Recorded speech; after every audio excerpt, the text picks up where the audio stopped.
अस्सलाम वालेकुम, आप AS न्यूज़ देख रहे हैं। आज दो खबरें आपके साथ शेयर करूंगा। पहली खबर का ताल्लुक सुप्रीम कोर्ट ऑफ पाकिस्तान से है, जहां पर पाकिस्तान तहरीक इंसाफ की तरफ से एक दरख्वास्त दायर की गई थी, जिसमें ये रिक्वेस्ट की गई थी अदालत से कि कौमी असम्बली से हमने तमाम तर इस्तीफ़े हमारे जो अरकान हैं उन्होंने दे दिए हैं, लिहाजा कौमी असम्बली से तमाम इस्तीफ़े इकट्ठे मंजूर किए जाएँ। सो इस हवाले से आज समाअत हुई है। समाअत में वहाँ पे चीफ़ जस्टिस ऑफ पाकिस्तान ने पाकिस्तान तहरीक इंसाफ को क्या मशवरा दिया, वहाँ पे क्या बातचीत हुई, इस हवाले से आपको इन्फॉर्म करूँगा। और नंबर 2 पे हम बात करेंगे मुस्तकबिल में मसनूई ज़हानत के हवाले से। जैसे कि आप सब जानते हैं कि आजकल आर्टिफिशियल इंटेलिजेंस की दुनिया है, उसकी बातें हो रही हैं।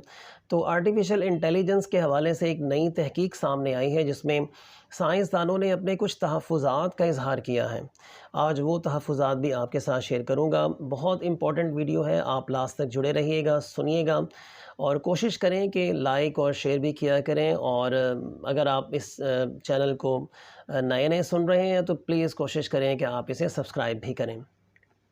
तो बढ़ते हैं अब हम अपनी पहली खबर की जानिब। एक्सप्रेस न्यूज़ के मुताबिक कौमी असम्बली से तमाम इस्तीफ़े एक साथ मंजूर करने के लिए PTI की दरख्वास्त पर आज समाअत के दौरान चीफ़ जस्टिस ने एक बार फिर तहरीक इंसाफ को असम्बली वापस जाने का मशवरा देते हुए कहा है कि आवाम ने आपको 5 साल के लिए मुंतखब किया है, ना कि 3 साढ़े 3 साल के लिए। PTI पार्लियामेंट में अपना किरदार अदा करें, यानी आप फिर से वापस पार्लियामेंट में जाएं, और इसके अलावा पार्लियामान में किरदार अदा करना ही आपका असल फरीज़ा है। यानी आपको 5 साल के लिए सेलेक्ट किया गया है, सो इलेक्शंस का वेट करें।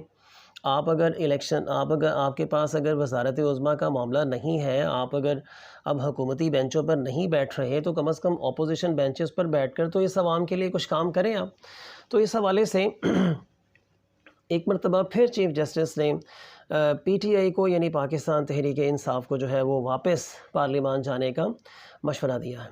चीफ़ जस्टिस ने दौरान समाअत रिमार्क्स दिए कि करोड़ों लोग इस वक्त सैलाब से बेघर हो चुके हैं, यानी लोग बहुत परेशान हैं सैलाब के हवाले से, बहुत बड़ी तबाहकारियाँ हुई हैं, लोग बाहर से आ रहे हैं यहाँ पे लोगों की मदद करने के लिए, और आप अपने अंदर ही बैठकर यहाँ पे इलेक्शन का सिस्टम लगा कर बैठ जाएँ। जो लोग बाहर से आएंगे यहाँ पर, वो जब आप लोगों को अपनी सीटों के लिए लड़ता हुआ देखेंगे, लोगों को वोट के हवाले से कन्विंस करता हुआ देखेंगे, यानी आप लोगों से वोट मांगेंगे या आप जाकर उन लोगों की मदद करेंगे जो लोग बेचारे सैलाब में परेशान हो चुके हैं। सो सारा पाकिस्तान मसरूफ़ हो जाएगा इलेक्शन के अंदर। सो कोशिश करें कि थोड़े से होश के नाखुन लें आप। PTI को अंदाज़ा है कि 123 नशिस्तों पर अगर हम ज़िमनी इंतखाबात करवाते हैं तो कितना ख़र्चा होगा। आप सब जानते हैं कि 123 नशिस्तों पर अरबों रुपया लग जाना है इस कौम का, और इस कौम के पास तो पहले ही पैसा नहीं है।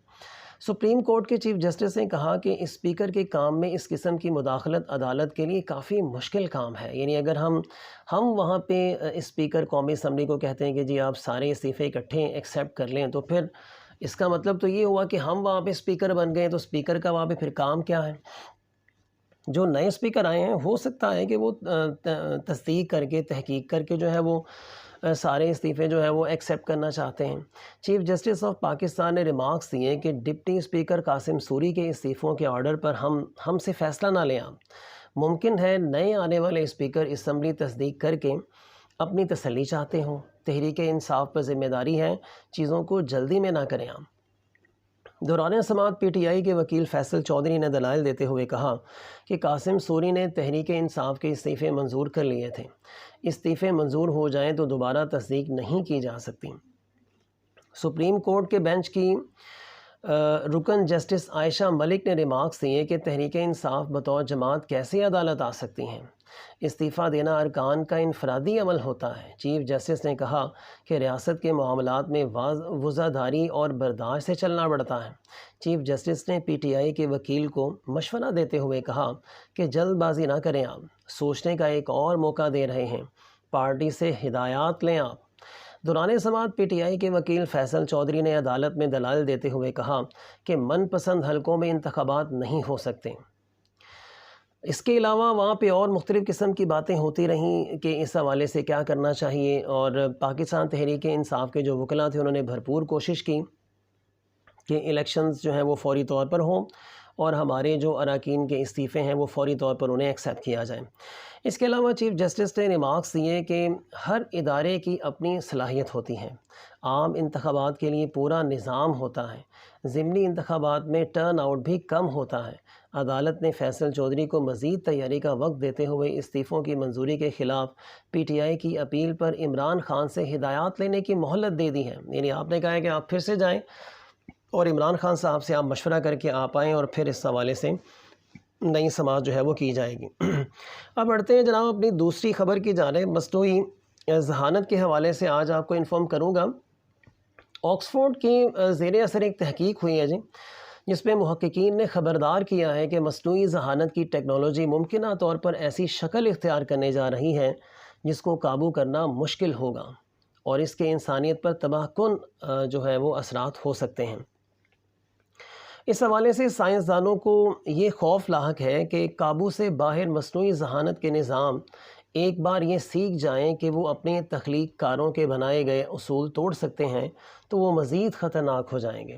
یعنی اگر روبوٹس کو یہ اندازہ ہو جاتا ہے کہ ہمیں جنہوں نے بنایا ہے انہوں نے ہمیں جو رولز فالو کرنے کے لیے ہمارے اندر سافٹ ویئر لگائے ہیں، اگر وہ یہ سیکھ گئے کہ جس طرح انسان بھی رولز کو توڑ سکتے ہیں تو ہم بھی توڑ سکتے ہیں، تو پھر تباہی آئے گی انسانیت کے لیے۔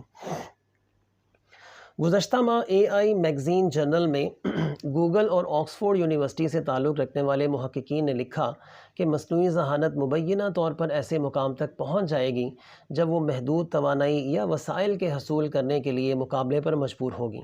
یہ جدید ایجنٹس انسانوں کو اپنے مقصد کی راہ میں حائل دیوار سمجھ کر مار سکتے ہیں۔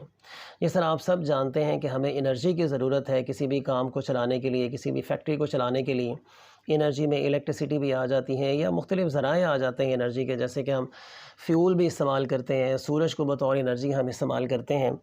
تو جس طرح انسانوں میں ایک دوڑ لگی ہے کہ میرے پاس زیادہ سے زیادہ انرجی ہونی چاہیے تاکہ میں ترقی کر سکوں، تو اگر اسی طرح ان جو آرٹیفیشل انٹیلیجنس کی مدد سے جو ایجنٹس بنائے جائیں گے، جو روبوٹس بنائے جائیں گے، اگر ان کے اندر اور انسانوں میں یہ اگر کشمکش پیدا ہو جاتی ہے، یہ کمپٹیشن پیدا ہو جاتا ہے انرجی کے حصول کا، تو پھر یہ ایک جنگ کی جو ہے وہ شکل اختیار کرے گا اور ایک بہت خطرناک قسم کی جنگ کی شکل اختیار کر جائے گا، جس کا بہت ساری موویز کے اندر بھی جو ہے وہ آپ لوگوں کو دکھایا گیا ہے۔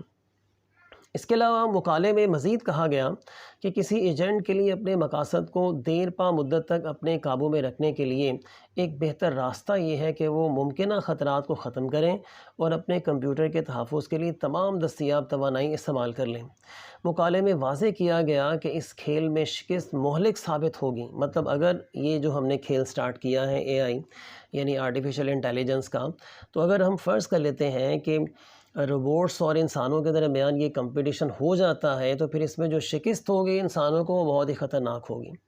آکسفورڈ یونیورسٹی کے محقق مائیکل کوہن کا کہنا تھا کہ ان صورتحال میں ہم نے نشاندہی کی ہے کہ ہمارا اخذ کیا گیا نتیجہ پچھلی کسی بھی تحقیق سے زیادہ مضبوط ہے۔ مائیکل کوہن نے یہ تحقیق اپنے آکسفورڈ کے ساتھ مائیکل اوس بورن اور گوگل کی ڈیپ مائنڈ اے آئی لیب کے سینئر سائنسدان مارکس ہیٹر کے ہمراہ کی ہے۔ یعنی اس تحقیق میں یہ بیسیکلی بتانے کی کوشش کی گئی ہے کہ آرٹیفیشل انٹیلیجنس یعنی مصنوعی ذہانت جو ہے وہ انسانوں کے لیے بہت زیادہ خطرناک ثابت ہو سکتی ہیں۔ ناظرین دیکھتے ہیں کہ اب آنے والے وقتوں میں آرٹیفیشل انٹیلیجنس کیا رخ اختیار کرتی ہے اور یہ انسانیت کے لیے کس قدر خطرناک ثابت ہو سکتی ہے۔ یہ تو آنے والا وقت ہی بتائے گا۔ آپ اپنا اور اپنے آس پاس کے لوگوں کا بہت سارا خیال رکھیے گا۔ اللہ حافظ۔